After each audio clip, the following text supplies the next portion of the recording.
Plan on flying?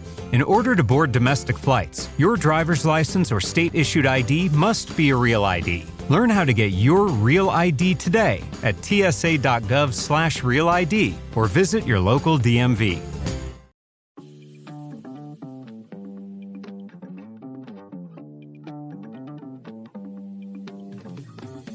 Welcome back, everyone. This is Julie, and this is Two Non-Critics and a Cat. For a second there, I forgot something.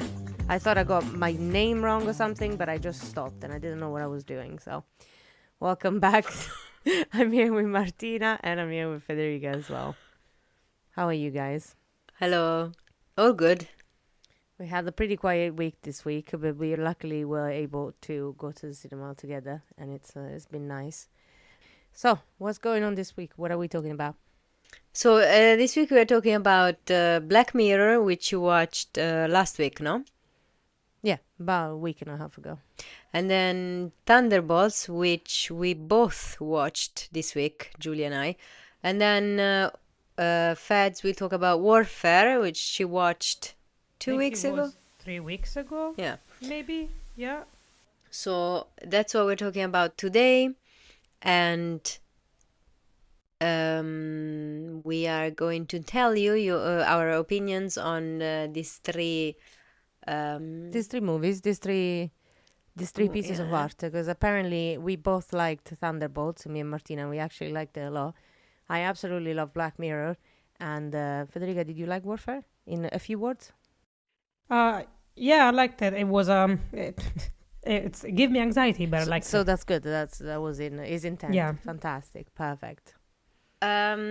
We didn't watch. What did you watch? Anything else this week? Interesting? Not really. Nothing particular apart from the fact that I watched a Thai drama with my friend. That's it. The only thing for me that is worth of notice this week is that David Attenborough this week coming today.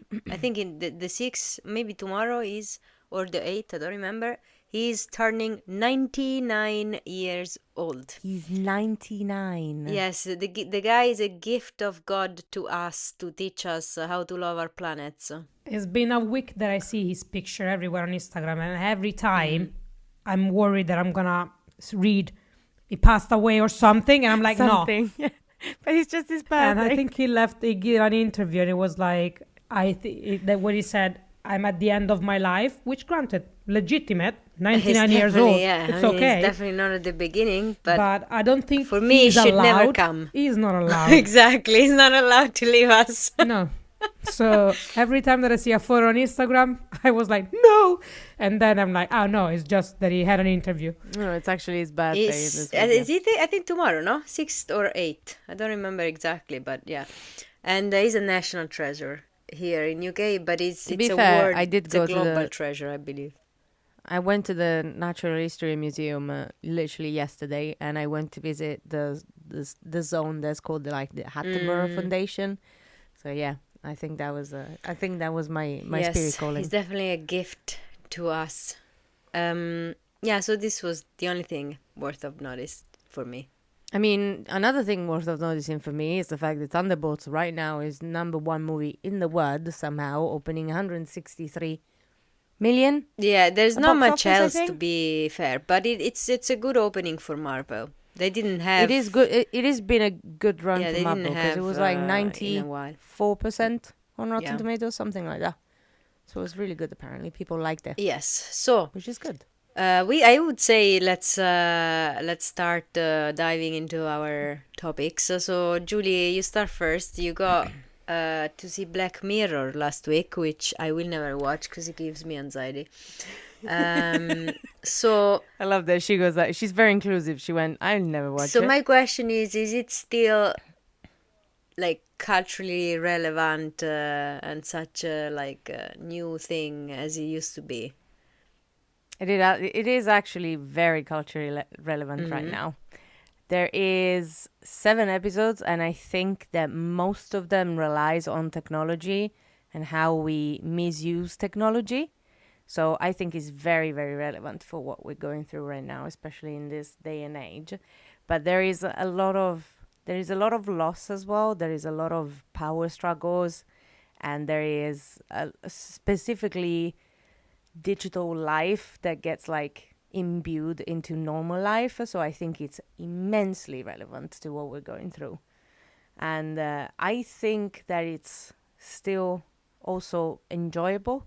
I think that this was the last season. I believe this was the last season. I'm not sure. I'm not sure. I'm not sure either. No.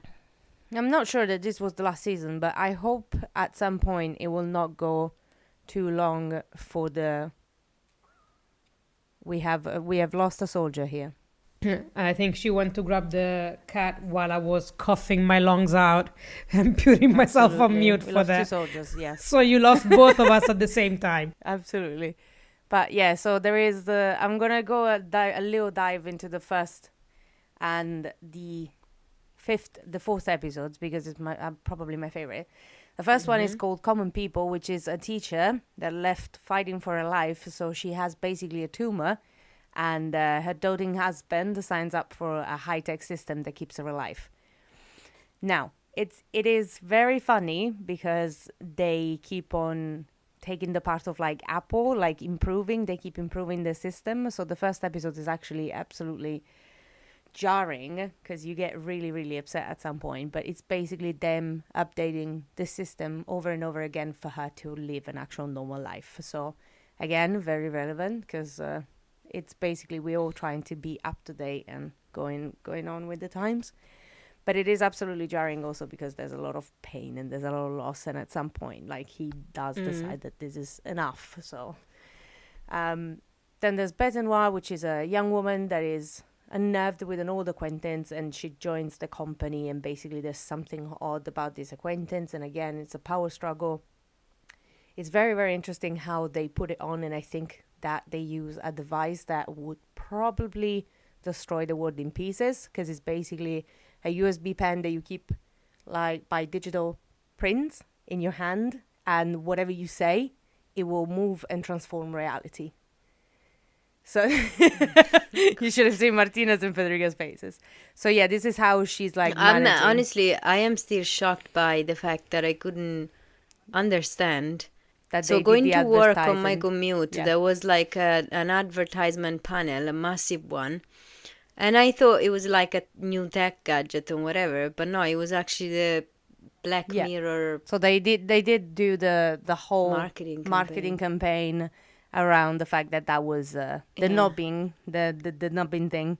Is it still original, you think? The Absolutely, material, or- absolutely. I was going into it. A few episodes of this were absolutely insane, and I think they were also a fan favorite was Plaything and Eulogy, and there is a particular reason. But the third one for Hotel Reverie was a high-tech remake of a classic movie, which they get into the movie basically, and they try to change the main character from a white man to a black woman, and we're talking about like a noir movie. So it was absolutely hilarious to see her as a character realizing this, but it's still just a struggle of like going into technology. And Plaything is absolutely my favorite. It's a near future London which a murderer suspect is linked to an unusual video game from the 90s, which if you've seen Black Mirrors, you know exactly why we're talking about the unusual video game from the 90s. And basically host a society of digital life forms. And all of this gets sent to you by this murderer that wanted to get caught. And then at some point you will just realize why he was doing it. And there is a link in between Plaything to Thundersnatch. Black Mirror Thundersnatch. So it is very, very interesting to see our lovely Will Poulter again. He's absolutely fantastic in just a little cameo, but he's absolutely fantastic.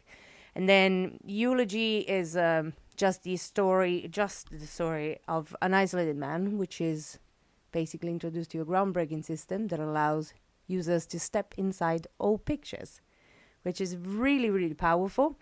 There is a plot twist in the season, of course, but it's really, really powerful. And it is, guess who the protagonist of this actual episode is, Martina?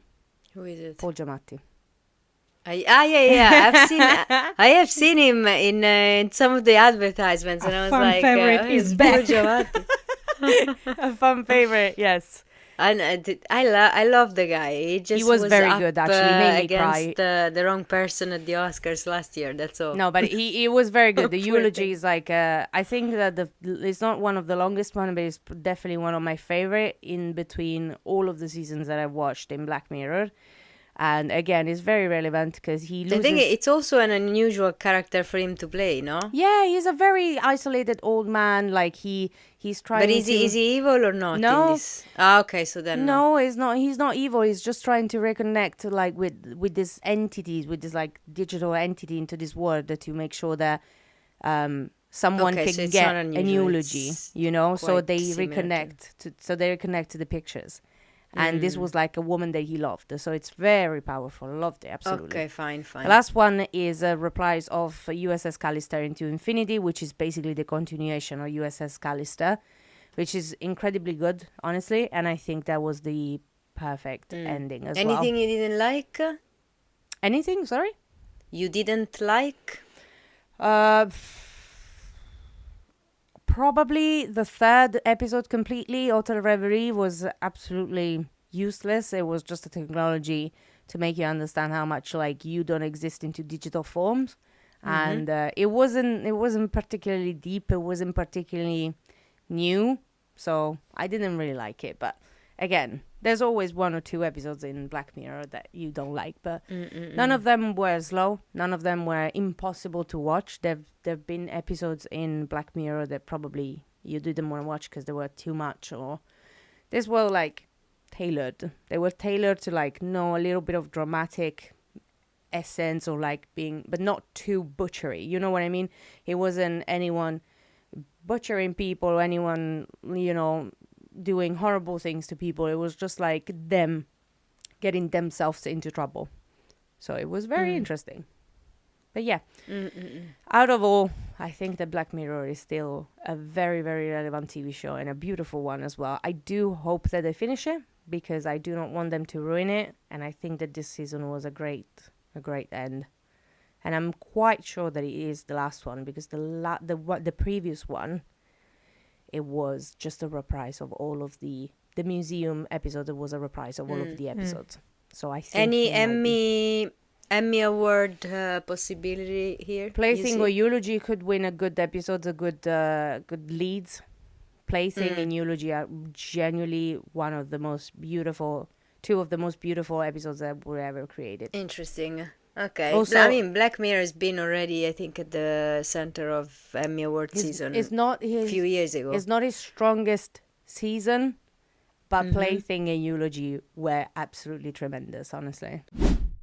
All right. Great. Interesting. Thank you. It was very, very And interesting. now You're welcome. to the next. Hey. Which was Julie and I went to see Thunderbolts this week, which is the new Marvel movie. Now, full disclosure, I used to love Marvel up until Endgame, and then I lost the love a little bit, and I didn't like the products that they sent out after that, to be I honest. feel like probably the reason why you didn't love it anymore is because they started shoving contact down everybody's throat. Yeah, a bit of fatigue, and also I think they copy again and again and again what they did before, thinking that the formula would still work, but it didn't. So now they gave us Thunderbolts, which, first of all, I really liked. Like, full disclosure, I really loved it. And I really think it's defining of this society when I hear someone say, oh, it was emotional. It's like, I don't like the emotional side of it. And I'm like, Jesus Christ. Like, come on. God forbid we actually God forbid learn there we is are something emotions. depth. Yeah, exactly. There's something deep in a movie or whatever. My God, the attention span is shocking to me of some people. Anyway, so to me, I really loved that, the emotional side of it. There was a lot of character development, the way that these characters came together. So we have Florence Pugh, who's Yelena Belova, who is Black Widow's sister. And this is after she dies. This is after Endgame, obviously. Then we have the return of Bucky Barnes, Sebastian Stan, fresh of Oscar nomination for The Apprentice. Then we have the Red Guardian, played by David Harbour, who's, to me, the best performance in this movie. It just made me die. And also he gave me some emotional, kind of conversation with his daughter, who's Yelena.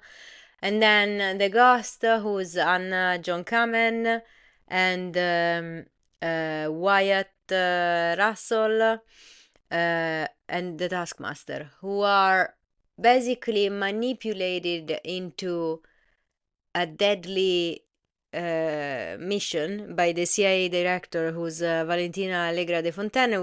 Basically, she's under impeachment and she wants to hide the problem. Proof that she did what they say that she did. So basically, she is trying to get rid of them, of all of them. Okay, so the failed Captain America, which are all these people that work for her before, and she sent them into this lab for a trap. I'm gonna ask you a question. Yes.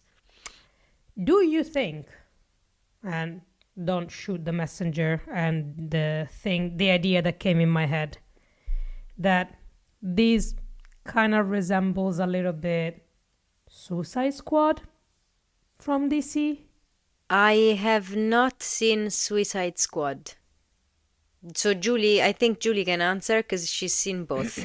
No. Not in terms of story, but in terms of like preliminary. The concept, that the concept of taking rejects and mayhem and putting them together, absolutely agree with you. Yes, so they are rejects. The depth of the actual characters, absolutely not. Because the difference in between the Suicide Squad and the Thunderbolts is that the Suicide Squad is completely like sociopathic to a like first or second degree level.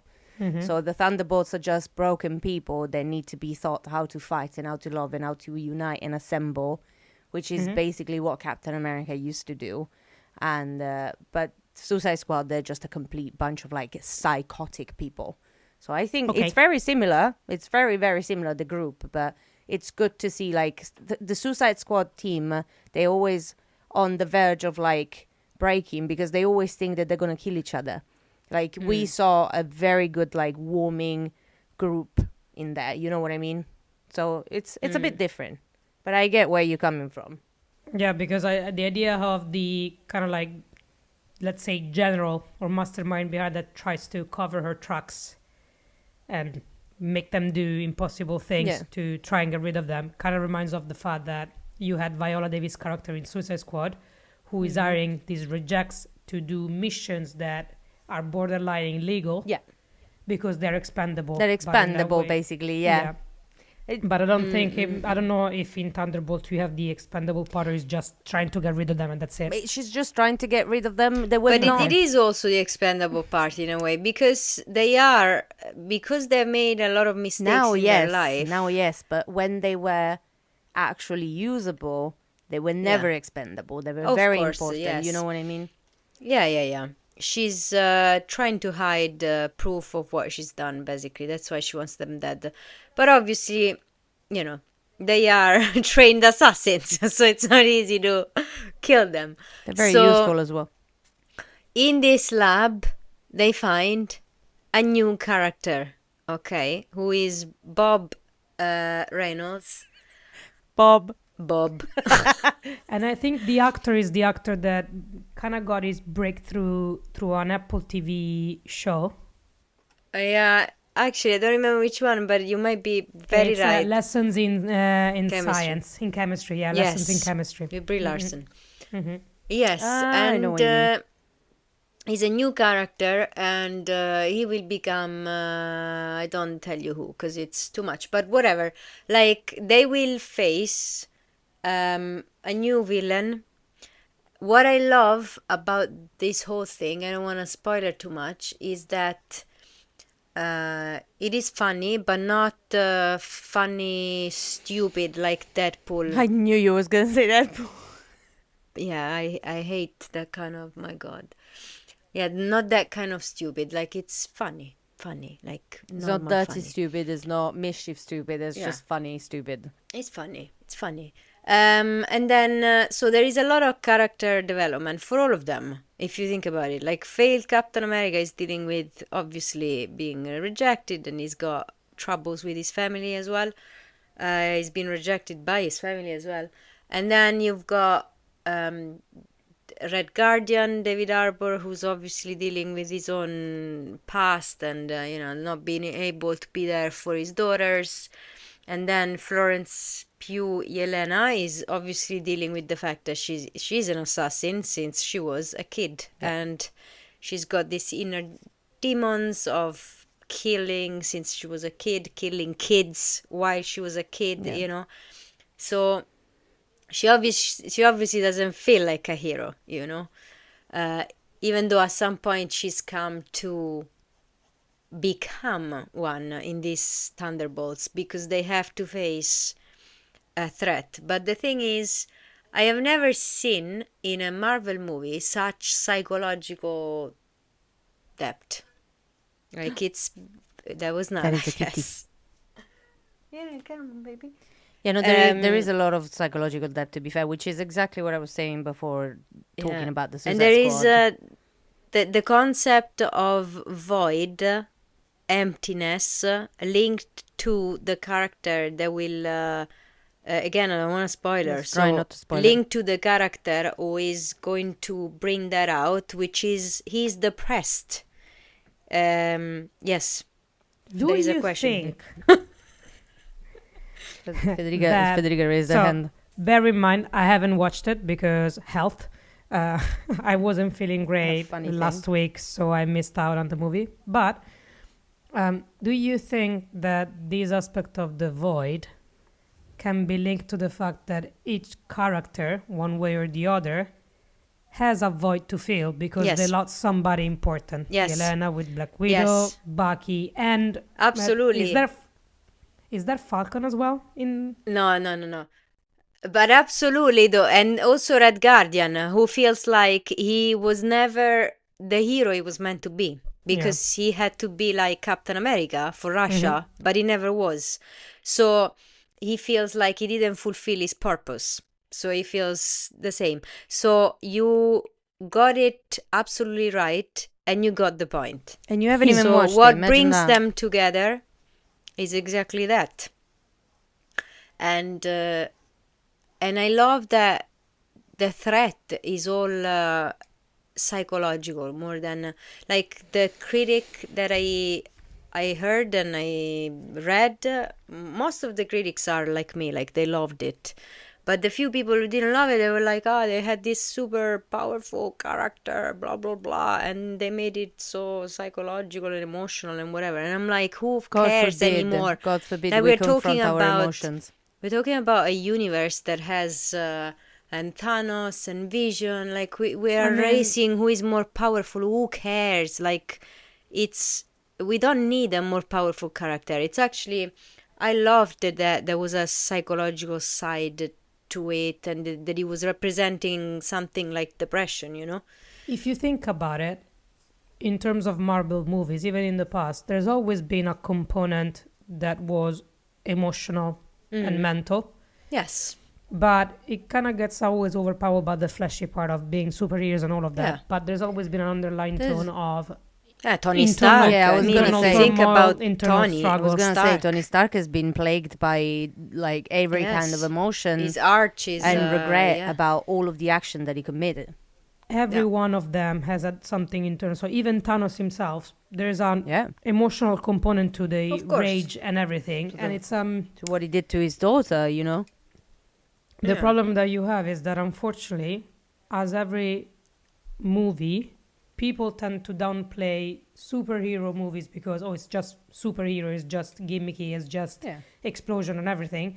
So they don't read between the lines.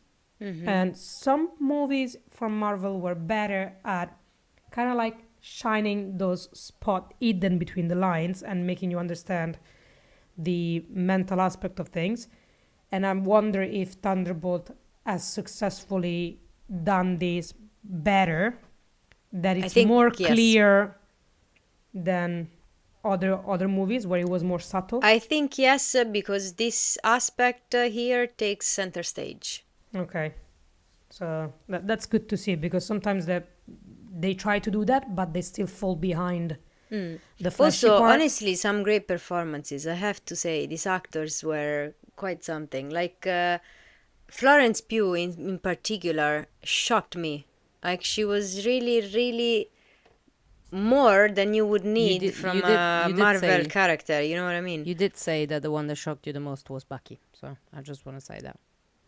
No, that for a different reason. Like, because to see him again playing Bucky after seeing him playing Trump in The Apprentice, I thought this guy is really a great actor.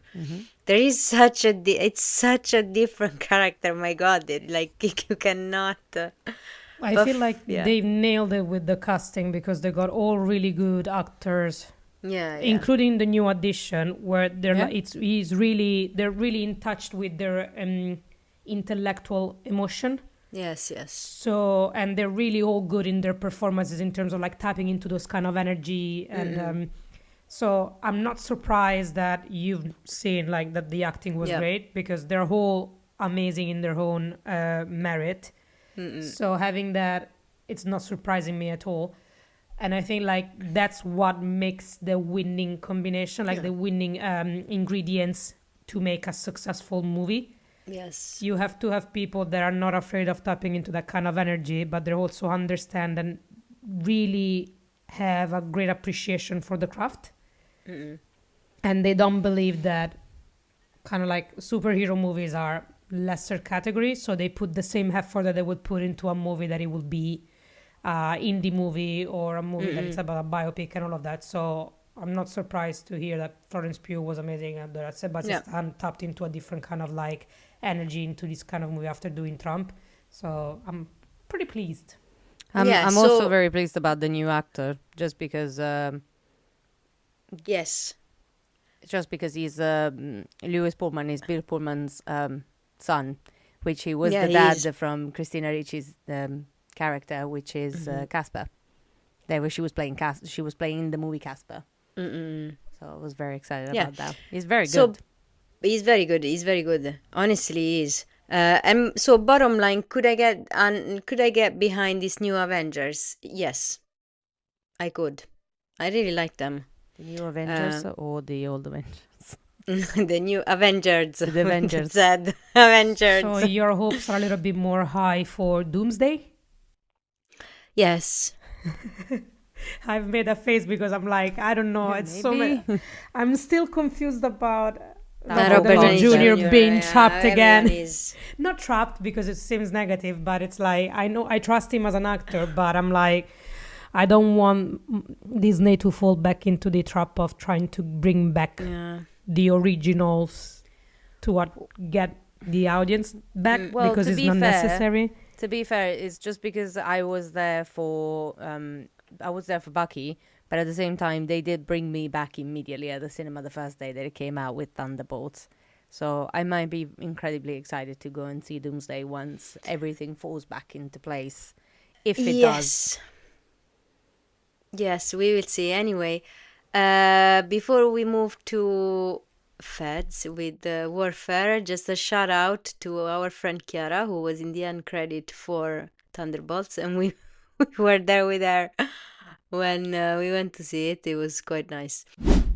But then Feds 3 weeks ago went to see Warfare, which is Alex Garland's new movie. I cannot wait for Alex Garland next new movie, which is 28 years later, coming out next month, with Julie that will come with me and bodyguard me throughout the vision of the movie. So Feds, what did you think of Warfare? I will describe it as a must watch, but only once. In the sense you cannot do repeat visions of it. Like doing repeat screening of these movies is insane. It's the shooting technique is just brilliant. It's just continuous. You are in the action. Same as any other Garland movie. You're just brought into the moment. at the beginning. There's no introduction, no explanation. You're just in the action. Same as it happened in Civil War. It happens, as the Latin will say, in medias res. So you're just in there without any context, which is most of the time is not needed, because if you're telling a story, if you're a good director, images and action will be enough to bring you in and sell you the product. After watching it, I've been seeing some videos on TikTok of reaction of military people sharing their experience in the military regarding the first 3 minutes of the movie. So the movie starts with something unexpected. You have this group of guys, really young men, all in arms, all wearing their uniforms and everything, ready to go. And they're kind of like hyping themselves up by watching the music video of Call on Me, which is a pretty famous, like the early 2000 song. And it's super techno, super dancing. And they're all watching the video because the video is basically like almost naked women making really provocative moves because they're doing an aerobic class. So they're like making fun of each other, like hyping themselves up, singing the song at the top of their lungs. And then all of a sudden the song stops. And that's the only kind of like soundtrack referral that you have to this movie, because there's no music throughout. It's just normal sounds that you will hear during war, I guess. And there's no other song that will give you an idea of what to expect. And the reason... It's like a real life experience. Yeah, the reason for that is because music in a movie helps your mind get to a stage in which you're like, okay, what to expect next. And when you hear a certain melody, you're like, okay, this is kind of like... It infuses your head with like relaxing emotions or anxiety-inducing emotions. If you don't have songs, the only thing that will give you an idea of what's going to happen next is what you're looking at. So by following these guys into their secret mission without any sound, but just the sound of what war will sound like or a military mission will sound like, makes it so that you are feeling what they're feeling. So a soldier will never know what's going to happen next. They don't know if they're in danger, if it's immediate danger, if they're going to get in an ambush, if something is going to happen. So you feel what they feel. And that's why this is anxiety inducing. Because the story is, it's an Iraqi mission. They are surveilling a village to see if there's any terrorist nuclears getting organized. And to do so, they get into an apartment, house building, and they kind of like storm into this apartment. So the family are sleeping there. They're taking kind of hostage. So they're just owning this place now. And they are observing. So you spend the time observing, but then movements start happening. They start to see different things going on that don't add up. So they get suspicious, but by the time that they get suspicious, they get attacked. And it's all from the point of view of the boys, no? Yeah, it's all of the point of view of the boys. Does it feel a bit like Dunkirk in terms of, because it's told by the point of view of, it's like a life experience, not like live experience, like you're going with the soldiers and it's from their point of view. Yes and no, because you realize that it's different point of views, but it's not that staggering. It's not like you have air, water, land. You don't realize that you're switching around people. You are just basically living the story through them, so you don't realize that it's through different people's memory, because the part about this, the particular part about this movie is that the script purely comes from the memories of each soldier that in real life had this experience. So the writer / director, who was Garland's in situ military kind of like operational support for civil war, that was giving insight on how usually the war happens. decided after working with him, was like, I think you are the right director to help me out write about this movie, because one of my closest friend / soldier got injured and has no recollection or memory about what happened during this mission. And I want people to understand what really happens during war. And I don't want I don't want a Hollywood movie about it. I want just raw, like a real experience. Exactly. Movie. Okay. So the movie is dedicated to him. And what is done is to make up the story. It just had interviews with every single soldier that was present there, and it just saw them in together. And it's that's what makes it so anxiety inducing, is because you're reliving these memories with them in such a clear way, and you feel what they're feeling, which is extreme uncertainty, anxiety, fear for their life, because from a mission that was just surveillance, it turned into a rescue mission because they've been attacked left and center. Yeah. And it's every single actor has done their part. So the cast ensemble was really committed to bringing the story to life with respect as well. So nobody was one-upping each other. It was like a team effort. Of course, you have Joseph Quinn and Kit Connor. No, and What's his name? the his other name? one. What's he is called? Cosmo, who were really, really good. Like Will Poulter as Poulter. well. So you have Will Poulter, Cosmo, and Kit Kit Connor. Connor, Don't kill me. Joseph Quinn. Kit Connor was nice, It's okay. but You're safe. his character doesn't have to play much because he's young. So the thing that he had to do was portray a soldier who's in a first mission and is the youngest of the group. So he's terrified. So he has to be a bit He frightful. starts Yeah. shooting at stuff randomly because he's terrified for his life. So he kind of gets into a catatonic state. And he played that beautifully. But his part is, I think, is marginal, I want to say. But Yeah, Will of course. Poulter, Cosmo, Joseph Quinn and is. Joseph Quinn. By the way, I just Joseph Quinn is getting better and better in everything I see him. He's getting better and better. He's very good. On a very upward path, and I'm I'm always glad that he gets he's a lot in the of roles. Beatles movie as well, no? I'm curious I to see him can in that still role. You know, it might hear give him. his loud screams Mm. when he gets injured, and they have to rush him back into the apartment to get him to safety, and he's severely injured. His yell, my God. I've seen him do very different characters so far. Because I'm I've sure seen we him have seen in that Stranger yell Things. in Stranger Things. I've seen him in The Gladiator. I've seen him in another movie the other day. I was like, oh my God, that's He's gonna be in Joseph Quinn. Fantastic Four Yeah, as well. Fantastic Four. Here we go. I've seen him in a bit of Fantastic Four.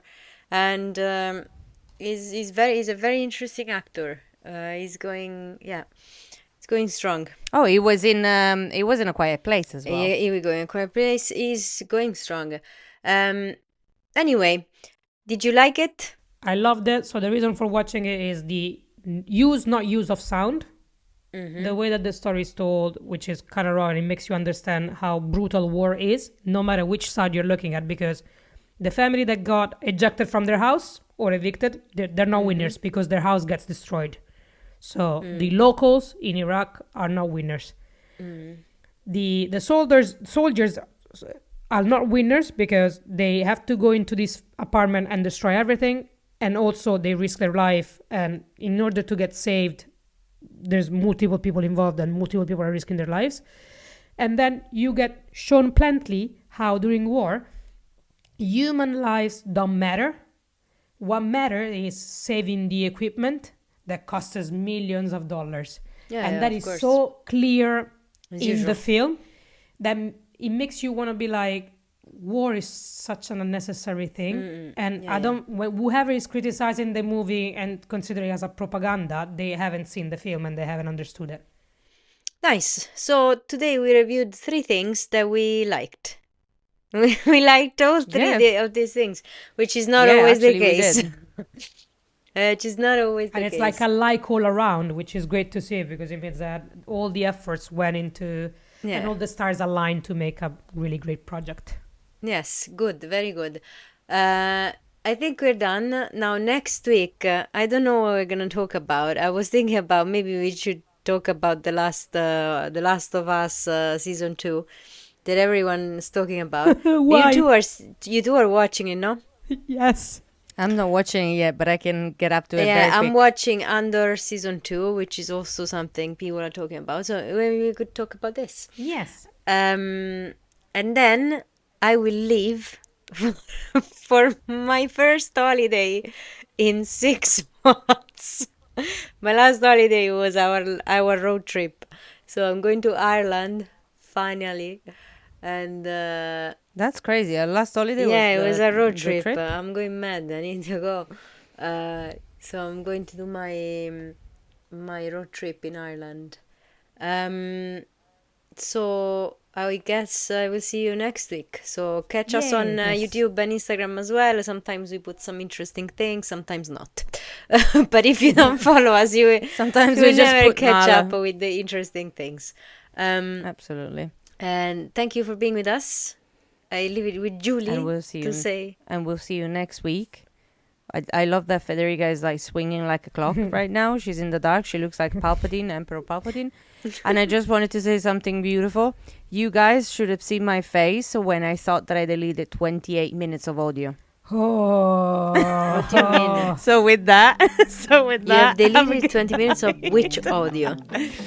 No, absolutely not. We'll go. Okay. And this is why we're going to 28 minutes later. It was the whole podcast at that point, probably. Yes, Yeah. absolutely. Thank you very much. Have a good night. Night. Bye.